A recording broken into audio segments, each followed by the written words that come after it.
Good evening, I'm Sarah. There are many reasons that I'm happy to be talking to the Junior League on their Wisdom Wednesday about self-love. That very sentence just feels good to say.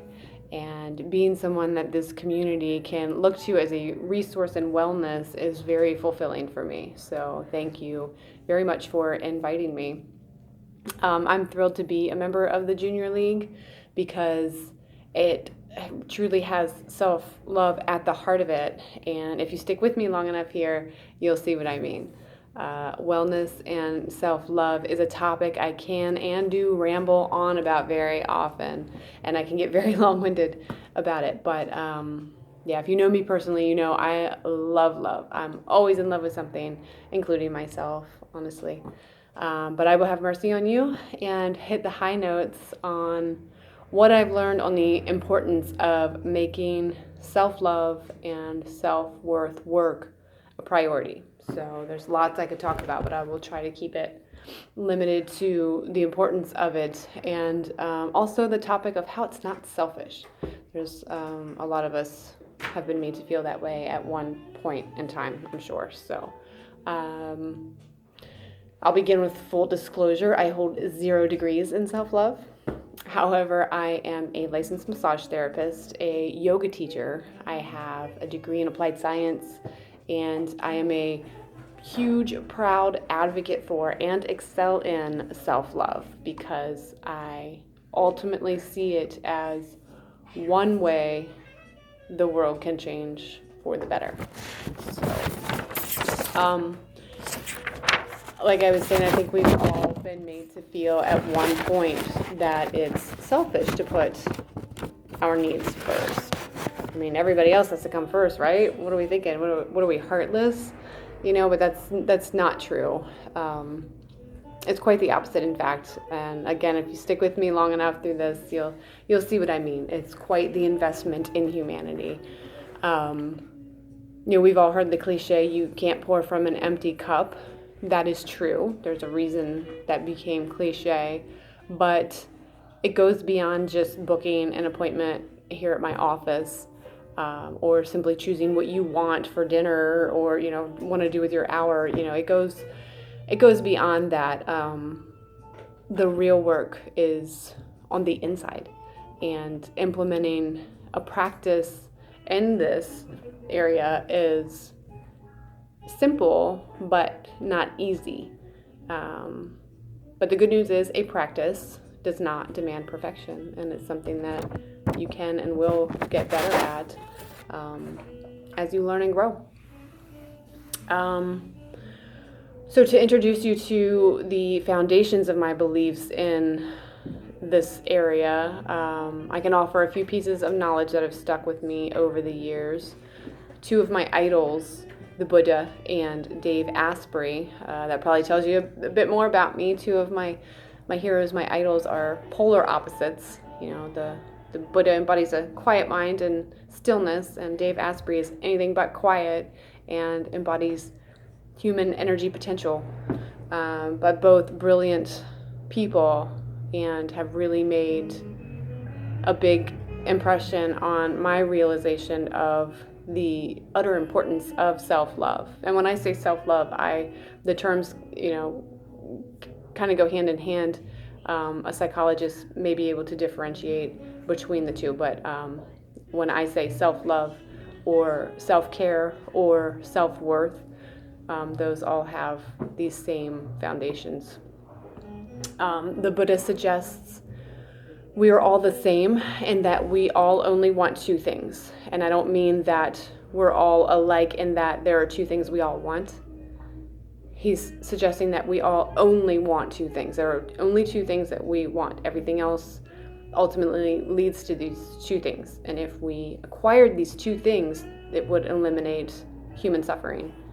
Those 2 things are to be well and to be happy.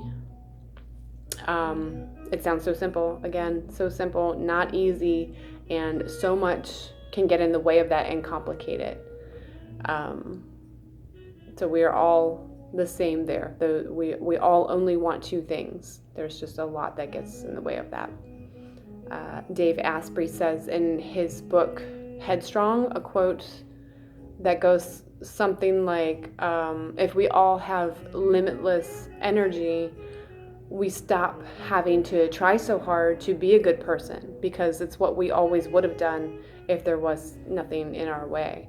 And I do believe in that wholeheartedly. I do believe that we're all weighed down by a lot, and we'd all make better decisions if we didn't have this extreme fatigue of all of these other obstacles.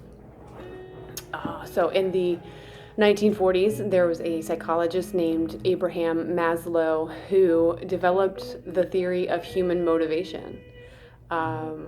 It says that there's a hierarchy of needs that suggests all humans need fulfillment of 5 basic needs in order to self-actualize or to obtain the desire to become the most that one can be, and or want to be the best version of oneself. The base of that hierarchy starts with the physiological needs. Some of these are no-brainers. We know that we need air, food, water, shelter, clothing, sleep, and to reproduce. The next tier up was safety needs, personal security, employment, resources, health, property. The next step above that, love and belonging. We're social beings. We need friendship, intimacy, family, a sense of connection and community. The next one above that is esteem, respect, self-esteem, status, recognition, strength, freedom. We all want to feel like what we're doing is important. We all want to feel fulfilled, like what we're doing matters, like we'd be missed if we weren't around. And then the top tier, the self-actualization, the desire to become the most that one can be. Again, those are the things that we're all trying to achieve in order to be well and happy. So all of these ideas throughout time, we got the ancient times, we got modern times, and semi-modern, lend to the belief that we're all the same. We're all good. There's a lot standing in the way of being well and happy for all of us. There's a lot capable of weighing all of us down, but we're all good at the heart. Every single one of us. A lot of us have needs that aren't met. A lot of us don't even know what our needs are, let alone are they met, and there's no shame in what you don't know, nor is it selfish to start to do the work to figure those things out. Like I said, we've all been made to feel at one point or another that it's selfish to put our needs first. But it's quite the opposite. Taking the time to get to know yourself and getting to the point where you can treat yourself the way you treat your favorite people. Think about your best friend and the way we talk to them or talk about them, the way we defend them, go to bat for them. If we could do those kinds of things for ourselves, that's not selfish. That's exactly how we should be treating ourselves. Putting in the work to learn your true values, and questioning your honest beliefs. And when I say these things, there's a process of unlearning what you have just inherently developed over the years as your values and beliefs. You have to start to question, are these the things that I really value and believe, or are these things that I've been taught over the years? Visualizing your real dreams, not the dreams that someone else has had for you or that a younger version of yourself had for you. Figuring out what your individual needs are and realizing which ones have not been met. Just being real honest with yourself, and then accepting that there's no shame in what you've learned about who you really are. Everything that you feel is okay to feel, and whoever you have become over the years is okay. Getting to know yourself on that level, beginning to respect yourself and care about yourself that way, that's the real practice of self-love. Because you know what happens? Do you know what happens when your needs are met? When all your boxes are checked and you can sit quietly and peacefully with yourself. you start to look around for ways that you can help. That's not selfish. That's not selfish at all. Self-love isn't selfish. And further, it doesn't just give you inner peace, but it frees you up to be an inspiration, to spread compassion and caring all around you. It radiates out into all of your relationships and into your community. Imagine that heart of yours just free to love when all the obstacles are cleared away. Imagine what all you have to offer when your needs are met. That's why I feel like self-love is at the heart of the Junior League, and I think that's our common ground as an organization. We're a group of women who all possess a sense of self-worth. We're in the place within ourselves where we can look around and ask how we can help. The Eastern Panhandle chapter is the only one that I'm familiar with, but they are just a group of women so inspiring and creative and compassionate. And despite being up and running only 2 of these last crazy years, they've made, a beautiful impact on the needs of this community already. We'd love to have more women join, or just to at least have whoever is listening share our information with any woman that might benefit from becoming a member. There's plenty of room. There's plenty of opportunities to help. Reach out and get more info in the Junior League. But if you are not in a position to jump in and help, just know that you can start making a difference by practicing self-love. Start getting to work clearing out these obstacles that are standing in your way of being the best version of yourself. So how do you get started on a practice of self-care? I recommend these things first and foremost. Number 1, whole foods. Okay, processed food is standing in your way. Okay, absolutely, that's unwavering for me. Number 2, getting outside. A sedentary lifestyle is getting in your way. I understand people have obligations and careers, and that's okay.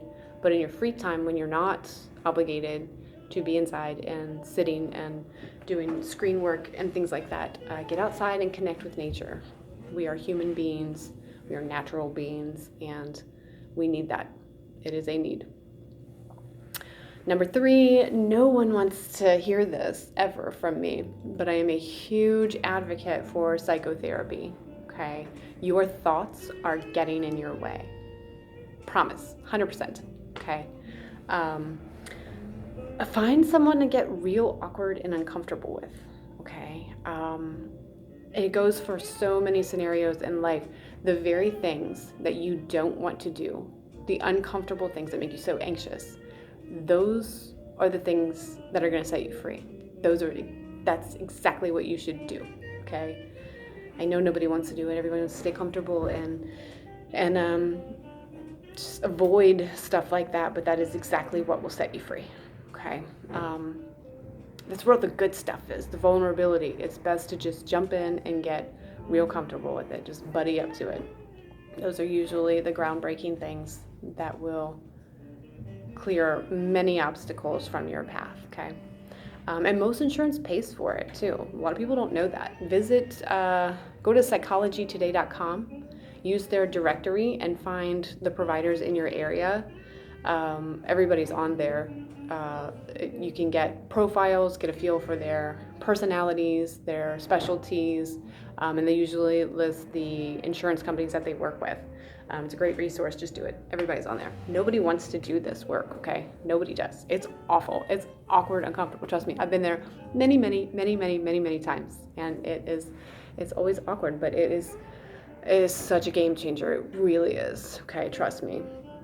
And there's a lot. It needs to be destigmatized. I am very familiar with why are you in therapy? Oh, what's wrong? Like, we're all nuts. We're all nuts, okay? We all are head cases, okay? We all need help in that area. There is no shame in that whatsoever. Your thoughts are absolutely getting in your way of being the best version of yourself that you can be, okay? So yeah, those are my top 3 things. Parasimple is, of course, always available to you.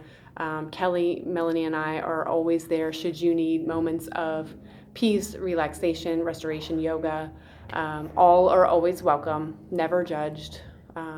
All are offered a safe, compassionate, professional experience. You can book online, www.massagebook.com/biz/parasimple, PARASIMPLE. And if I don't possess the tool, we don't possess the tools that you need, I'm more than happy to refer you to many other wonderful facilitators of health and wellness in my network to get you what you need. Never hesitate to ask for a referral. I know lots of wonderful people in this community that are willing and very able to help. So, yeah, well, thank you.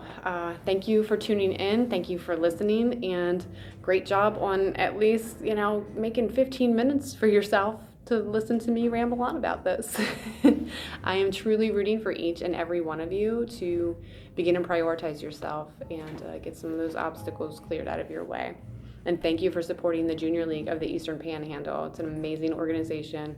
Reach out to get more information if you feel like you could benefit from becoming a member. We could use you. All right, thanks.